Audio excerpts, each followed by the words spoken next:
Hi guys, here's another idea for you grease monkeys that may like convenience. When I'm working on my tractors and my car and whatever, I'm greasing the vehicle. Sometimes this traditional grease applicator, or whatever you call it, nozzle, is no good. It doesn't work right, or it's making a mess, or it doesn't reach, or whatever. So you may have to go and change it over and put another type of, like a 90-degree one on there for certain spots on the car. Or maybe you want to change it out and try a new type of mechanical hold down, one of these kind, which they have good reviews. I haven't tried it yet. But what's a pain in the neck is you always got to stop and you always got to get a wrench and start to unscrew these things and take them off. And I found another way. It's pretty easy. I just make a quick disconnect on my grease gun.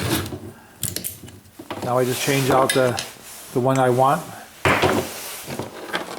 Put the next one on.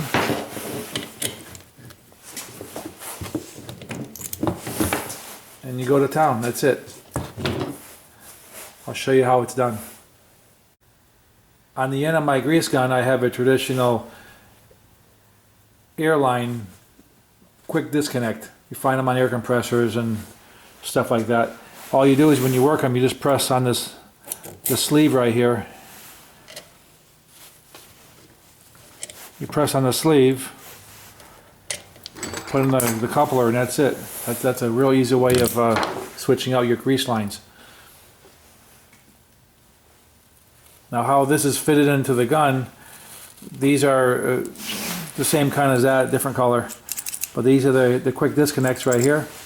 You need to have a 1/4 NPT fitting to go on the end here. Then you need a 1/8 NPT to go on here. And then this threads right into the grease gun. Just like this grease hose here, they have 1/8 NPT on both ends. So you're just making up the same fitting, the thread into here. On the other end, you have this quick disconnect here. Same thing. You have a 1/4 here and 1/8 on the inside. So this threads in like this. And you tighten it all up with a wrench. And that's it.